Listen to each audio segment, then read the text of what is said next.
Singapura, negara yang lahir dari trauma keuangan, pernikahan yang gagal, tahun ke-1963, Singapura yang kecil, miskin sumber daya, memutuskan untuk menikah, bergabung dengan Federasi Malaysia. Impiannya, pasar yang lebih besar, keamanan. Tapi pernikahan ini dari awal bermasalah. Singapura seperti suami yang pekerja keras, berkontribusi 40% penghasilannya. Kuala Lumpur seperti istri yang ingin mengontrol semua uang. Pertengkaran dimulai. Uang yang memisahkan, ketegangan memuncak. Singapura mulai meminjamkan uang kepada pemerintah federal. Hubungan suami istri berubah menjadi hubungan kreditur dan debitur yang pahit. Kuala Lumpur mengajukan syarat baru. Serahkan semua kontrol keuanganmu padaku. Bagi pemimpin Singapura, Lee Kuan Yew, ini adalah ultimatum. Dia melihat bagaimana hutang dan sengketa uang ini membuktikan satu hal dalam pernikahan ini. Singapura tidak akan pernah jadi mitra setara, hanya anak tangga, perceraian pahit, dan kelahiran trauma. 7 Agustus tahun 1965, Tengku Abdul Rahman dari Malaysia di parlemen mengusulkan hal yang tak terduga. Kita harus bercerai. Singapura diceraikan.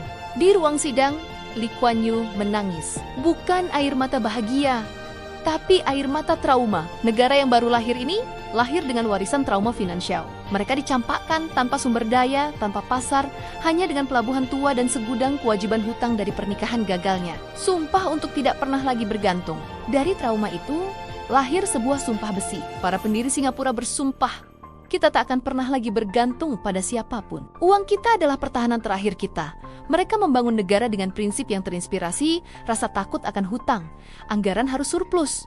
Cadangan devisa harus raksasa. Setiap dolar harus diinvestasikan dengan cermat. Mereka membangun benteng dari uang. Epilog, warisan yang masih berdenyut. Hari ini, Anda melihat Singapura yang super kaya, penuh pencakar langit, tapi DNA-nya tetap adalah negara miskin yang trauma akan ketergantungan. Setiap kebijakan hemat, setiap cadangan raksasa adalah bisikan dari masa lalu. Ingat ke 1965, ingat bagaimana kita hampir hancur karena sengketa uang. Singapura tidak lahir dari kemenangan perang. Ia lahir dari meja perundingan keuangan yang pahit dan dibangun oleh ketakutan akan kembali menjadi lemah. Itulah kisah sesungguhnya di balik kemegahannya. Dari pernikahan ekonomi yang gagal ke perceraian karena sengketa uang. Hutang melahirkan trauma pendirian yang menjelma menjadi filosofi kemandirian finansial ekstrem yang membentuk Singapura modern. Negara yang menjadi investor terbesar FDI (Foreign Direct Investment) di Indonesia saat ini adalah Singapura. Data dari realisasi investasi tahun 2025 menunjukkan bahwa Singapura konsisten menempati posisi nomor 1 sebagai sumber investasi asing terbesar di Indonesia. Keep learning and stay curious. Like, comment, share, and subscribe.